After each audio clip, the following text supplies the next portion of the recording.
Bonjour à tous, bienvenue au webinaire de l'AEKS, donc qui a pour thème vers un nouveau modèle d'évaluation en Fédération Wallonie-Bruxelles. Alors, d'ores et déjà, je peux vous signaler que ce que l'on va raconter ici, ce que l'on va dire ici, vous le retrouverez dès le début de la semaine prochaine sur le site de l'AEQS dans deux documents, un document qui constitue le bilan complet donc, de la phase pilote et un autre document qui est une synthèse donc, de ce bilan. Voilà. Alors, je vais laisser la parole maintenant à Nathalie.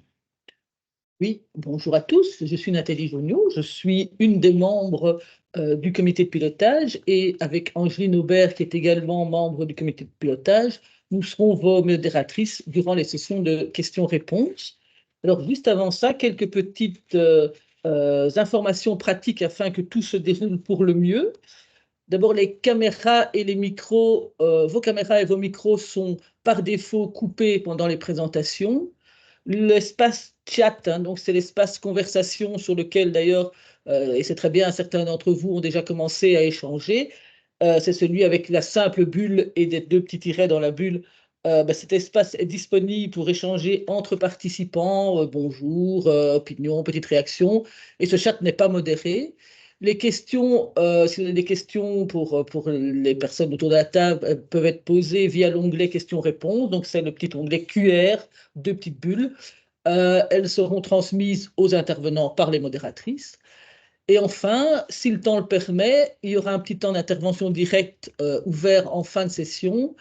Et donc, à ce moment-là aussi, et puis d'ailleurs aussi pour les autres questions, merci de formuler vos questions et vos avis de manière concise.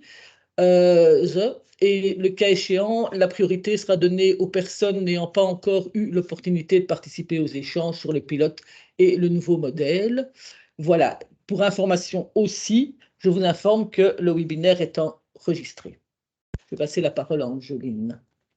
Bonjour, donc le déroulement prévu est le suivant, 3 temps d'information que nous allons faire avec 2 temps de questions-réponses. D'abord, Eva Jaroszewski, directrice de l'agence, rappellera le déroulement de la phase pilote et ce sera suivi des principaux éléments de bilan de l'expérience et des enjeux de ce pilote qui ont des répercussions pour le futur modèle d'assurance qualité en Fédération Wallonie-Bruxelles.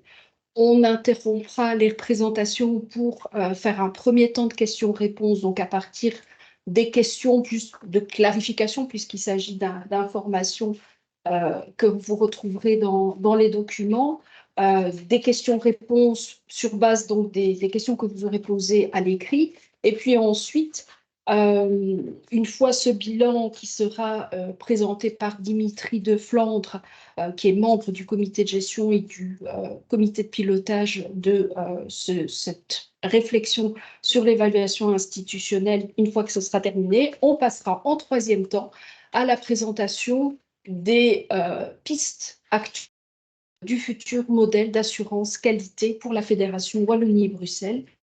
Et c'est Christophe Cossier, le président de l'agence, du comité de gestion de l'agence, qui présentera cela. Je passe donc d'abord la parole à Eva. Merci Angeline, bonjour à tous et à toutes. Donc moi je vais essayer en quelques minutes de vous rappeler un peu les grands éléments qui résument la mise en œuvre de cette phase pilote qui a effectivement eu lieu entre 2019 et 2023, mais dont on trouve déjà un peu les prémices dans les années qui ont précédé. Et déjà en 2016-2017, le souhait de l'agence avait été d'explorer un peu les besoins du secteur en matière d'évolution méthodologique. Et vous vous rappelez sans doute, pour celles et ceux qui y ont participé, qu'une grande consultation avait alors eu lieu en 2017 et avait permis d'identifier quelques évolutions à apporter dans le système d'assurance qualité. Et pour cela, une réflexion avait eu lieu au sein de l'agence qui avait débouché sur une proposition méthodologique qui est en fait le document pilier qui a servi à mettre en œuvre la phase pilote proprement dite, qui elle a commencé alors dès 2018 au moment de lancer les préparatifs et puis effectivement alors en 2019 avec le lancement des premières évaluations pilotes. Alors, cette chronologie-là n'est pas sans nous rappeler qu'une bonne partie de la phase pilote a quand même été marquée par la période du Covid, qui a certainement compliqué la donne tant pour les établissements que pour l'agence et les experts que nous avons recrutés à cette occasion. Et vous verrez, vous lirez dans le rapport complet que c'est un élément qui a eu quand même quelques conséquences, à la fois sur le déroulé de la phase pilote et puis sur le bilan qu'on en tire. Alors cette phase pilote, elle consistait en fait à tester un modèle mixte qui mettait en présence deux formats d'évaluation, l'évaluation programmatique qu'on pratiquait déjà depuis quelques années en Fédération Wallonie-Bruxelles, et pour les établissements qui le souhaitaient, un format institutionnel à expérimenter. Alors pour expérimenter ce format, justement, il y a quelques outils qui ont été choisis par l'AECES. D'une part, il y a des balises méthodologiques qui ont été construites en prenant appui sur la proposition méthodologique de 2017. Et parmi ces balises pour l'évaluation institutionnelle, un élément important a été de recourir à la partie 1 du cadre de référence de l'assurance qualité en Europe, à savoir les références et lignes directrices pour l'assurance qualité dans l'espace européen d'enseignement supérieur, qu'on appelle plus couramment les ESG. Par ailleurs, il a été décidé au cours de cette phase pilote d'expérimenter, en plus du format institutionnel, une procédure facultative qu'on a décidé d'appeler la procédure d'avis global.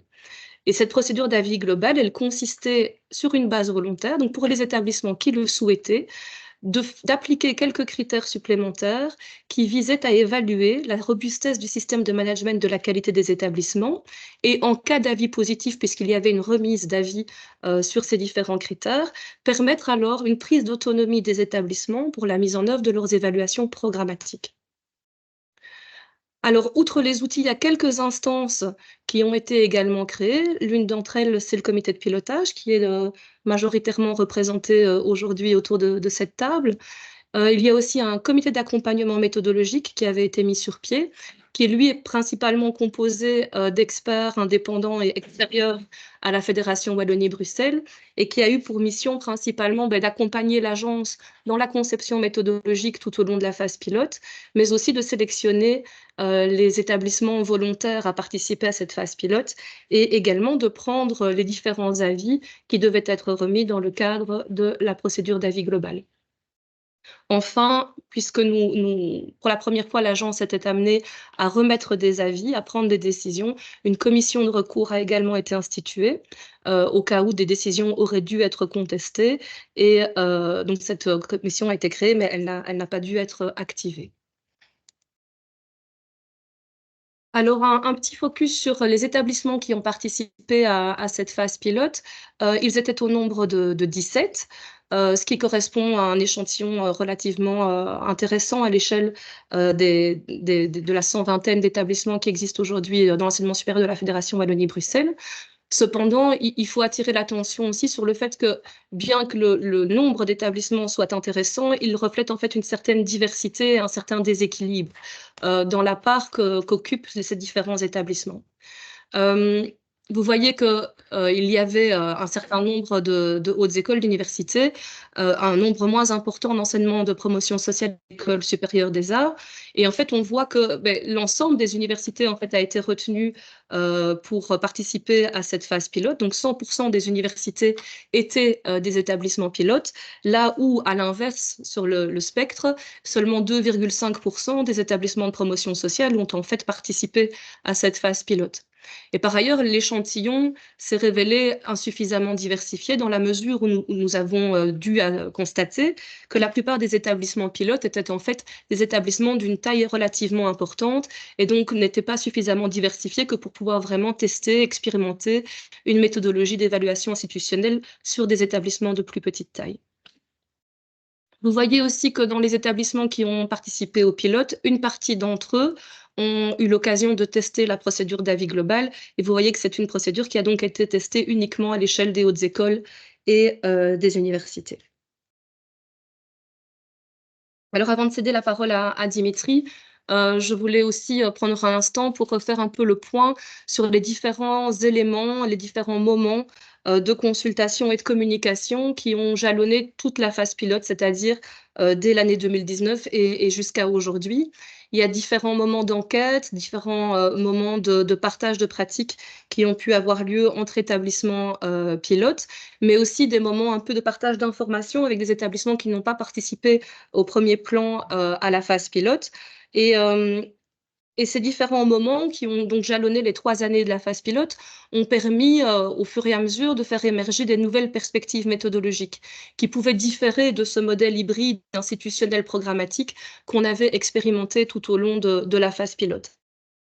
Faisant, nous avons pu tirer le constat qu'en fait, les différents feedbacks qui nous revenaient montraient qu'une réflexion méthodologique complexe devait pouvoir se mener et qu'elle ne pourrait pas aboutir sans avoir différents scénarios à élaborer. Et c'est la raison pour laquelle, on a décidé à la fin de l'année 2022 de relancer une consultation des instances de l'enseignement supérieur pour proposer des modalités alternatives pour un futur modèle d'assurance qualité en Fédération Wallonie-Bruxelles et essayer de dégager alors les principes qui guideraient la conception de ce futur modèle.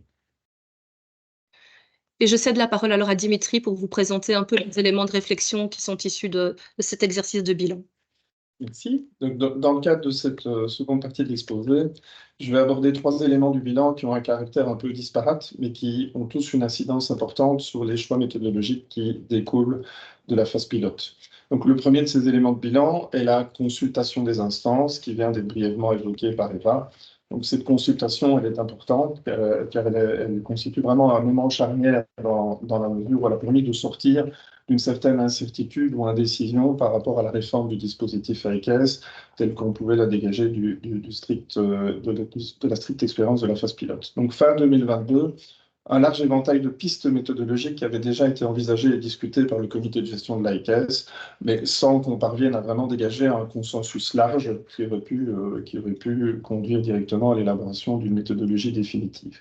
Certaines divergences de perspectives semblaient d'ailleurs difficiles à dépasser, avec le risque de devoir en définitive en passer par un vote à la majorité, aboutissant à un scénario qui aurait pu rester probablement perçu comme inadapté par une minorité plus ou moins importante. Et donc, outre informer les instances de l'état des réflexions, la mise en œuvre de la consultation visait aussi à essayer de désenclaver le débat et, si possible, sortir de la relative impasse décisionnelle dans laquelle se trouvait le comité de gestion. Donc, rien ne garantissait vraiment que ce résultat aboutirait, mais il se trouve que cette consultation a conduit au constat de convergences quand même assez nombreuses et fortes entre les instances, en particulier au niveau des instances qui représentent les 4 formes d'enseignement. Il a donc été décidé, à la suite de cette consultation, que les convergences ainsi identifiées constitueraient les balises cadrant la poursuite du travail d'élaboration du nouveau dispositif d'évaluation de la qualité en Fédération Wallonie-Bruxelles. Ce qui a aussi permis, et c'était l'effet espéré, de trancher un certain nombre de choix centraux et donc d'aboutir à une ossature de scénario qui vous sera présentée d'ici quelques minutes en 3e partie de l'exposé. Donc au total, le comité de gestion a dégagé de cette consultation 28 points de convergence qui ont été retenus comme balises. Bon, c'est trop évidemment pour les présenter ici en détail, je vais juste en évoquer quelques-uns qui sont parmi les plus centraux en termes d'incidence sur les choix méthodologiques. C'est important aussi de relever que si beaucoup de ces convergences s'inscrivent dans une certaine mesure assez largement en continuité par rapport à des choix méthodologiques préalables, d'autres manifestent aussi une certaine rupture, notamment par rapport à certaines balises qui avaient été fixées à la mise en œuvre de la phase pilote. Donc, le premier de ces points de convergence, c'est le soutien unanime à la généralisation des évaluations, ce qui est en soi déjà une bonne chose, mais ce qui signale aussi que la mise en œuvre de la phase pilote a plutôt consolidé les attentes par rapport à un changement de paradigme, y compris chez des opérateurs qui n'étaient pas directement impliqués par celle-ci, même si évidemment aussi il ne s'agit pas de le faire à n'importe quelle condition. Le second point de convergence important est la réaffirmation de l'approche formative. Donc, le caractère strictement formatif des évaluations externes est une spécificité historique assez forte de l'approche AECAS et qui la distingue de beaucoup d'autres approches à l'échelle européenne. Or, depuis le début de la phase pilote, cette perspective formative a été au cœur du questionnement méthodologique sur l'avenir du dispositif, ce qui doit notamment beaucoup à la procédure d'avis global qui avait été mise en place dans la phase pilote et qui avait pour fonction, dans une certaine mesure, de filtrer l'accès à une prise en charge autonome des évaluations de programme. Donc cette procédure, dans la mesure où elle relève de facto d'une logique de certification de la robustesse du système de management de la qualité d'un établissement, elle remettait en cause, dans une certaine mesure, le fondement formatif de l'approche de la qualité en fédération Wallonie-Bruxelles. En continuité, il en résulte aussi une convergence des instances pour considérer qu'il faut mettre fin à cette procédure d'avis global et qu'elle ne doit pas être maintenue dans le dispositif définitif qui succède à la phase pilote. Ou tout au moins qu'un dispositif de ce type ne doit pas conditionner l'accès à une prise en charge plus autonome de l'évaluation du programme. Outre le caractère certificatif du dispositif, plusieurs instances considèrent également qu'il représente une forme de risque de hiérarchisation entre les établissements, allant à l'encontre d'un autre principe clé de l'approche AEQES, qui est d'éviter autant que possible toute contribution à l'alimentation de logiques de concurrence au sein de notre paysage de l'enseignement supérieur. Le quatrième point de convergence important porte sur le caractère librement choisi de la prise en charge autonome des évaluations de programme. Cette autonomie ne peut donc pas être imposée, ce qui implique forcément de facto le maintien d'un service d'évaluation des programmes assuré par l'agence à destination des établissements qui ne souhaitent pas ou ne souhaitent pas maintenant rentrer dans une logique d'autonomie. En résumé, donc, si les instances ne remettent pas en cause la possibilité d'une plus grande autonomie des établissements, elles considèrent que celle-ci ne peut être ni imposée ni conditionnée. La garantie de la soutenabilité du système est un autre point important de convergence entre les instances. La mise en œuvre des évaluations institutionnelles soulève en effet des attentes du terrain, notamment en termes de gains d'efficience. Et d'ailleurs, c'est un aspect qui est plutôt confirmé par les établissements pilotes, qui ont tendance à identifier des éléments effectivement qui invitent à considérer que l'évaluation institutionnelle offre une plus-value, permet de consolider des démarches plus efficientes. Mais néanmoins, la mise en œuvre des évaluations institutionnelles suscite aussi un certain nombre d'inquiétudes sous les risques d'une augmentation de la charge de travail liée au déploiement d'un système mixte distinguant à la fois évaluation institutionnelle et évaluation des programmes. Et donc, tenir compte de la réalité des moyens, assurer la soutenabilité pour tous, constitue un défi important à considérer et qui doit guider les choix méthodologiques dans le cadre de la dualisation des dispositifs d'évaluation. L'adaptation à la diversité des contextes et des terrains est une autre attente importante qui a été réaffirmée par les instances dans le cadre de cette consultation, notamment sur la question du degré de maturité des systèmes qualité des différents établissements. Donc le principe, c'est que le changement de méthodologie doit certes permettre aux établissements qui le souhaitent d'assumer et d'explorer une responsabilité plus autonome sur l'assurance qualité de leur programme, mais pas au détriment des établissements qui n'ont pas à ce stade cet objectif. Donc le dispositif doit rester soutenant et adapté pour tous. Septième élément d'intérêt, les instances sont aussi convergentes sur le principe de ne pas élargir le périmètre des évaluations EQUES à d'autres missions que l'enseignement. Donc cette perspective qui a fait longtemps débat aussi, mais est pour le moment écartée. Je dis, voilà 7 exemples, donc parmi les 28 points de convergence que je vous invite à découvrir plus en profondeur dans le bilan de la phase pilote ou dans le document qui y est dédié sur la plateforme de co-construction. Voilà, je pense que ces exemples illustrent néanmoins assez bien l'importance de ces éléments de convergence en tant que balise sur les choix méthodologiques à poser pour l'avenir du dispositif AEQES. Le second élément de bilan dont je vais vous entretenir concerne le retour des acteurs impliqués dans la phase pilote. Nous disposons en effet, au terme de celle-ci, d'une série d'enquêtes et de focus group qui ont été adressées aux établissements et aux experts à différents moments de sa mise en œuvre. Ces retours d'expérience est évidemment central à considérer en termes de réflexion méthodologique. C'est a priori l'intérêt d'une phase pilote, même s'il faut bien considérer que cela conduit à des éclairages qui sont somme toute assez limités en termes de scénarios méthodologiques pour l'avenir. Pour plusieurs raisons. Il y a d'abord la diversité de points de vue exprimés dans ces consultations qui ne facilite pas toujours l'identification de pistes cohérentes, mais aussi le fait que ces consultations, enquêtes, focus group, visaient surtout à recueillir le bilan de l'expérience vécue dans le cadre de la phase pilote et pas nécessairement à développer une perspective prospective.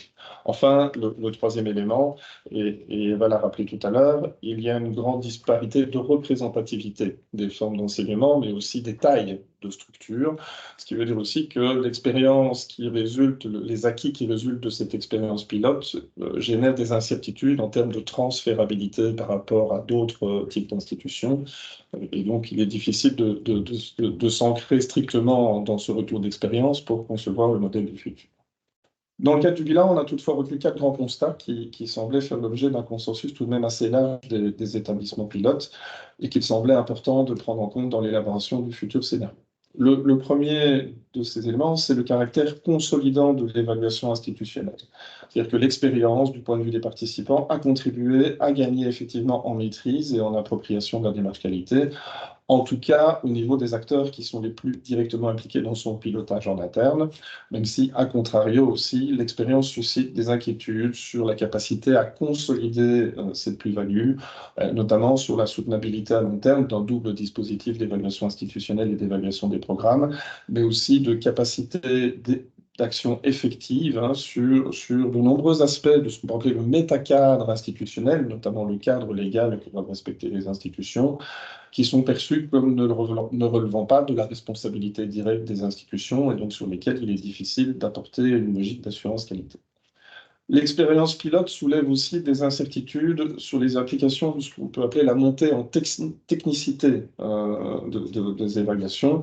L'approche institutionnelle implique en effet un bagage et un jargon plus complexe à acquérir, ce qui pose notamment des questions en termes de professionnalisation des coordinateurs qualité, mais aussi de compréhension et d'adhésion plus large des acteurs internes. Donc les choix méthodologiques qui sont réfléchis ne peuvent s'envisager uniquement en termes de stricte efficience technique. Ils doivent aussi être considérés sous l'angle du sens qu'ils peuvent avoir pour le terrain, ainsi que de la capacité d'appropriation de celui-ci. Le second constat important qui se dégage des consultations des pilotes porte sur l'intérêt perçu de l'absence de référentiel imposé, tant en termes de responsabilisation que d'appropriation et d'adaptation aux spécificités du contexte, même si l'avis assez général aussi est de considérer que les ESG ne constituent pas un support adéquat. Donc cette liberté a été appréciée, mais il y a une attente à finalement l'élaboration d'un référentiel tout de même spécifique, mais référentiel qui doit idéalement rester assez léger et ouvert pour permettre une large marge d'appropriation en fonction du contexte de chaque institution. Le troisième constat dégagé des consultations des pilotes concerne le caractère finalement assez soutenant des descripteurs employés dans le cadre de la procédure d'avis global. Donc ceux-ci ont été perçus assez largement comme contribuant à un positionnement plus objectivé de l'avis des experts et comme permettant aussi aux établissements de mieux se situer en termes de développement et de pistes prioritaires d'amélioration. C'est un constat interpellant dans la mesure où il est en partie contradictoire avec le précédent, c'est-à-dire qu'il soutient l'intérêt d'un référentiel proposant des balises plus normatives et forcément offrant une moindre marge d'interprétation. Voilà, ça implique, si on lit un peu ces deux éléments, qu'il y a un équilibre à trouver entre des attentes et des enjeux qu'il est difficile de concilier pleinement, mais qui sont tous les deux importants au regard des attentes du terrain. Donc, la principale piste actuellement envisagée serait notamment de distinguer ce qui serait le référentiel lui-même et qui pourrait rester assez libre et ouvert, et un guide de rédaction qui proposerait des balises plus concrètes, plus normatives, aidant les établissements à se situer, mais c'est en l'état encore une piste qui doit faire l'objet d'un étayage. Enfin, le dernier constat important porte sur la perception d'un focus trop exclusif sur le système de management de la qualité dans le cadre des évaluations pilotes. C'est un constat assez étonnant dans la mesure où le système de management de la qualité a toujours été explicitement posé comme l'objet central, voire exclusif de l'évaluation institutionnelle, ce qui invite en tout cas à considérer qu'il reste sans doute pas mal d'incompréhension du terrain sur les enjeux et les implications de l'évaluation institutionnelle. Et donc, outre finaliser l'établissement d'une méthodologie, il s'agit donc aussi de réfléchir au déploiement d'un dispositif plus soutenu d'information et d'appui à l'appropriation par le terrain. Sans cela, forcément aussi, le nouveau paradigme risque de contribuer à une perte de sens et d'adhésion, ce qui n'est pas l'objectif visé. J'en viens au troisième et dernier élément de bilan qui clôturera cette seconde partie de l'exposé et qui concerne les différents axes de tension autour duquel se sont manifestés et se manifestent toujours des différentiels d'attentes et d'enjeux parfois importants entre les acteurs. Il peut sembler paradoxal de considérer que les tensions puissent apporter une contribution à un processus décisionnel sur l'élaboration d'une méthodologie. Il faut toutefois considérer les particularités, les spécificités de notre paysage assez complexe de l'enseignement supérieur, et notamment le fait qu'il est caractérisé par 4 formes d'enseignement, opérant dans des contextes qui sont très différents, que ce soit sur le plan des missions, des moyens, du cadre légal, de l'organisation du fonctionnement et du pilotage. L'AECES n'a pas vocation à être un organe dirigiste. Donc, ces décisions, notamment en termes de méthodologie, reposent sur un comité de gestion dont la composition est large et qui est chargé de chercher à aboutir par consensus à des solutions qui soient le plus équilibrées possible et respectant autant que possible les réalités des différentes formes d'enseignement. C'est un processus parfois long, mais essentiel pour garantir que les solutions sont équitables et soutenables pour tous. Donc, l'autre facteur important à considérer pour comprendre pourquoi ces tensions sous les choix méthodologiques ont un incidence sur l'élaboration de la méthodologie concerne le cadre européen lui-même. C'est-à-dire que le cadre européen, que nous devons tous respecter en termes de démarche qualité, est un cadre assez souple, laissant une grande marge d'autonomie aux États membres sur la méthodologie déployée. Forcément, dans un changement de paradigme comme celui qui a été engagé par l'AECES, une grande page blanche dans cette mesure s'ouvre. Il y a un grand champ des possibles, et forcément, plus le champ des possibles est large, plus il suscite une diversité d'attentes, mais aussi d'inquiétudes, et donc plus il nécessite de construire un accord complexe, prenant en compte l'ensemble des paramètres pour qu'on puisse aboutir à une solution équilibrée. La souplesse du cadre européen n'est tout de même pas sans limite, et donc même si les États membres disposent d'une grande liberté méthodologique dans les scénarios qu'ils mettent en place, il reste la nécessité de démontrer que cette approche permet effectivement de répondre aux attentes et aux engagements formulés par le cadre européen et les OSG. Et donc, outre la difficulté d'aboutir à un scénario qui fasse consensus en interne entre les différentes formes d'enseignement par rapport à notre contexte, il faut aussi s'assurer que ce scénario qui nous conviendrait est également conforme, suffisamment conforme au cadre commun européen. Voilà, je vais brièvement illustrer ça par rapport au premier axe de tension opposant reddition de comptes et soutien à l'amélioration continue. Reddition de comptes et amélioration continue sont les 2 grandes finalités conjointes attendues du cadre européen. En pratique, plus les dispositifs d'évaluation assurent une couverture extensive et conjointe de ces 2 finalités, plus ils tendront à être perçus comme robustes, crédibles et conformes.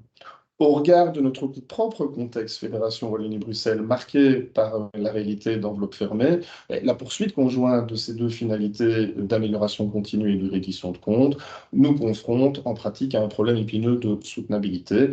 Nous en avons tous fait l'expérience dans nos institutions. Les moyens qui peuvent être dédiés aux démarches qualité sont limités et la reddition de comptes sur chaque programme absorbe une part importante de la charge de travail disponible, ce qui n'en laisse finalement qu'une portion congrue pour soutenir le déploiement effectif de démarches d'amélioration. Et donc, il y a bien au niveau de notre contexte à nous une tension forte entre amélioration continue et reddition. En termes de soutenabilité et d'efficience, la mise en œuvre des évaluations institutionnelles n'a de sens que si elle peut se traduire par une réduction suffisamment conséquente des exigences de reddition de comptes sur chaque programme. Mais cette réduction finalement de la reddition de comptes sur chaque programme soulève des incertitudes en termes de conformité aux ESG, ce qui implique qu'un équilibre assez complexe est à trouver entre allègement des contraintes de reddition de comptes et préservation de la conformité du dispositif, notamment en termes de crédibilité et de pertinence de l'information rendue publiquement accessible sur la qualité des programmes. Or, une telle question ne dépend pas uniquement des balises qui pourraient être posées sur l'évaluation même des programmes, mais elle dépend aussi de la méthodologie d'évaluation institutionnelle et des garanties finalement des éléments de reddition de compte qui peuvent être assurés à ce niveau. Voilà, je n'ai illustré brièvement que le premier des 8 principaux axes de tension qui alimentent les débats autour des choix méthodologiques. Je vous renvoie à la lecture du bilan de la phase pilote pour découvrir les autres et leur implication en termes de choix méthodologiques. bien que la consultation des instances ait permis de trancher un certain nombre de ces éléments de tension, ceux-ci, il faut bien le prendre en compte, restent encore au cœur de la réflexion en termes d'opérationnalisation plus fine que l'ossature de scénario qui fait aujourd'hui largement consensus. Là, je cède maintenant la parole à notre président afin qu'il puisse rentrer dans le vif du sujet. Parle encore tout de suite. Ah oui, je dirais qu'il y avait des questions-réponses. Nous n'avons pas reçu de questions, donc je propose de passer directement à la troisième partie, et sur le futur et sur lesquels, du coup, on aura peut-être plus de questions et un temps d'échange à la fin. S'il y a des questions qui reviennent sur la première et la deuxième partie, vous pouvez bien sûr les poser sur le module questions-réponses. OK, donc je vais enchaîner alors sur la troisième partie tout de suite. Donc, au bout de ce long processus, donc avec ces consultations, ces réflexions au niveau du comité de gestion, donc sur les axes de tension présentés par Dimitri, etc., est arrivé donc le comité de gestion à construire un projet de futur modèle d'assurance qualité. Alors, ce que je vais vous présenter ici, le statut, c'est vraiment un projet qui est à soumettre au législateur, donc on est encore sous la forme de projet, rien n'est définitif, et donc des adaptations sont encore possibles, l'idée étant une adoption au cours de la législature 2024-2029 à travers un nouveau décret. Alors, très concrètement, je vais construire ce nouveau modèle, passer les différents éléments de ce nouveau modèle, de ce projet de nouveau modèle avec vous. Alors, premier élément, c'est un rappel, c'est un rappel basique, c'est la base. Il revient aux établissements de formaliser et mettre en œuvre des politiques et mécanismes d'assurance qualité internes. Donc, il est de leur responsabilité de développer ça en interne et de couvrir ainsi les ESG de l'ESG 1.1 à l'ESG 1.9. Ça relève de la responsabilité des établissements. Sur base de ça, on peut passer à la suivante. Les évaluations externes sont alors de la responsabilité de l'AEQS. Donc l'AEQS est habilitée à réaliser des évaluations externes et par là, elle couvre l'ESG 1.10, c'est-à-dire cette partie externe de la démarche qualité, et elle le fait suivant une méthodologie qui respecte aussi toute la partie 2 des ESG qui concerne les agences qualité. Donc il est de sa responsabilité de répondre à cette partie 2 des ESG également dans sa méthodologie.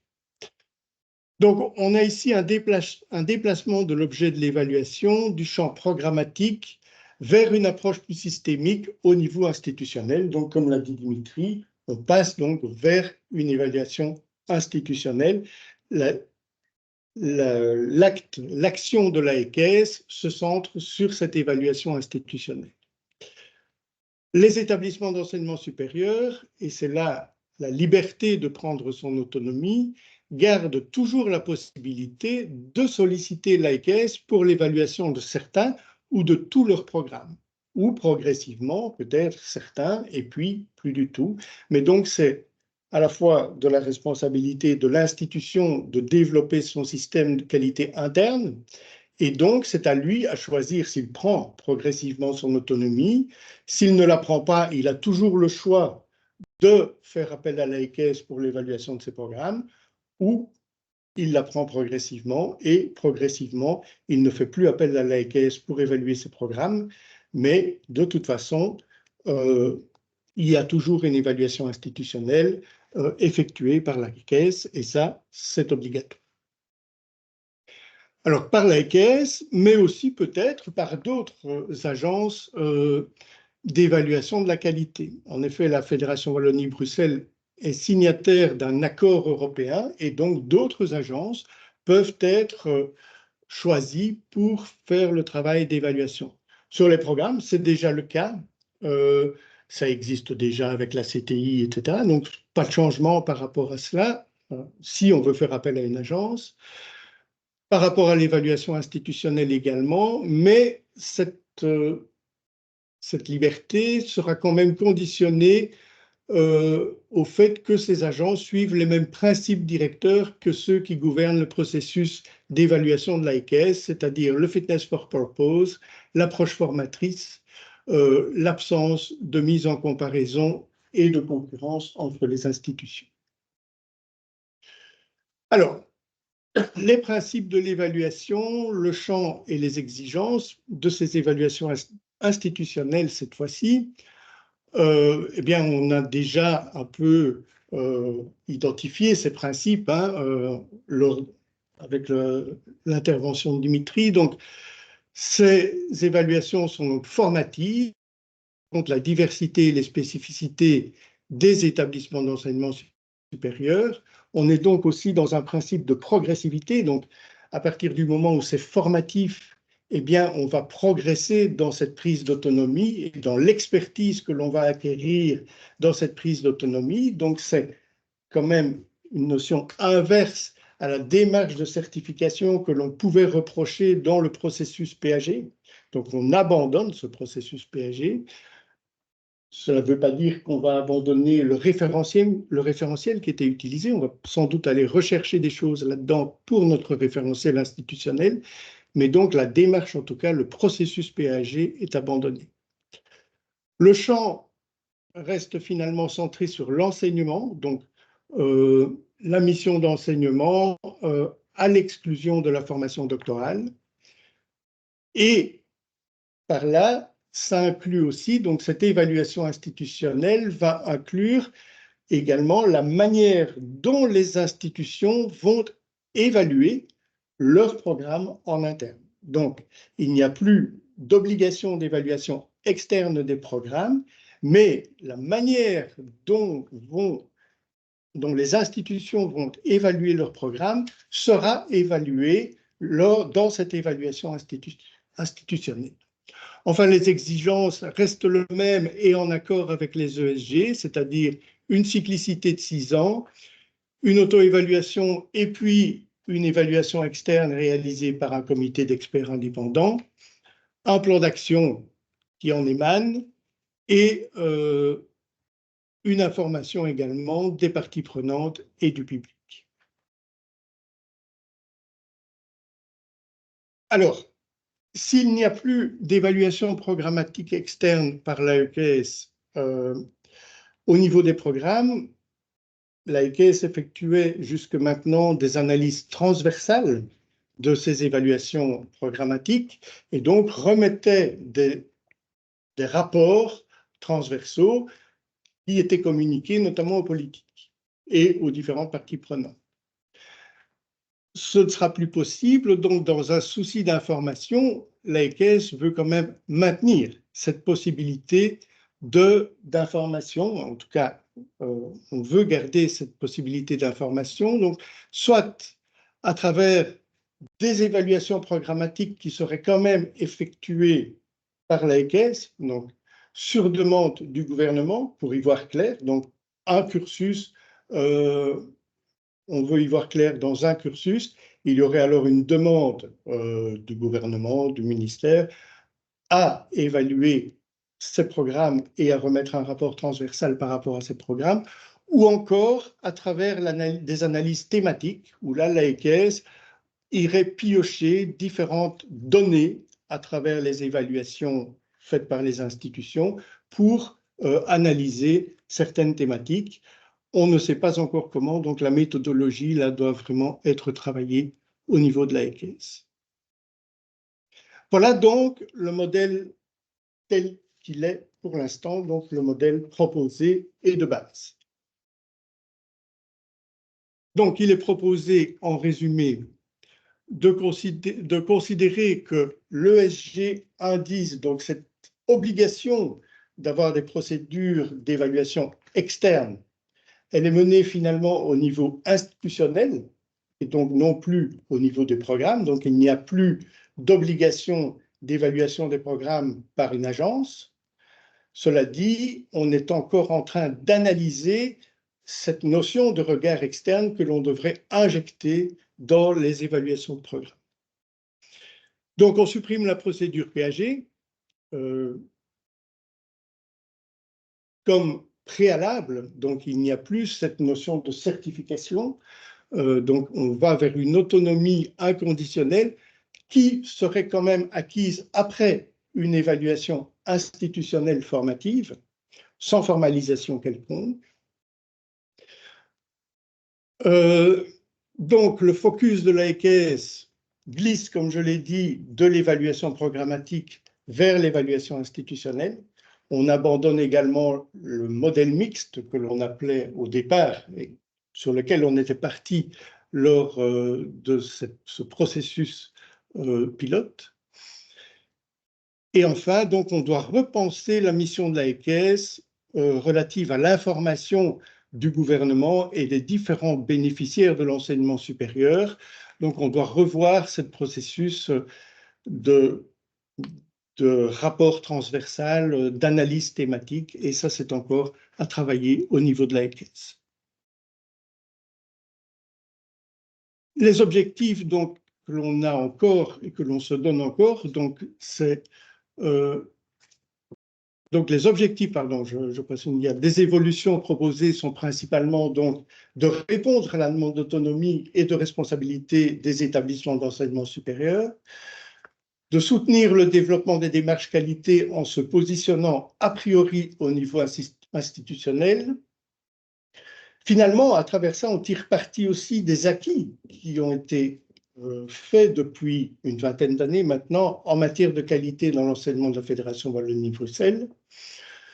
L'objectif aussi est de prendre en compte donc cette diversité des établissements en termes de stratégie de développement, de contexte, ressources et contraintes, de renforcer la soutenabilité et la pertinence de la démarche qualité pour les établissements d'enseignement supérieur et l'agence, et enfin d'assurer la qualité en développant un système qui soit lisible et robuste pour tous, c'est-à-dire aussi bien les parties prenantes au sein de la Fédération Wallonie-Bruxelles qu'au niveau européen.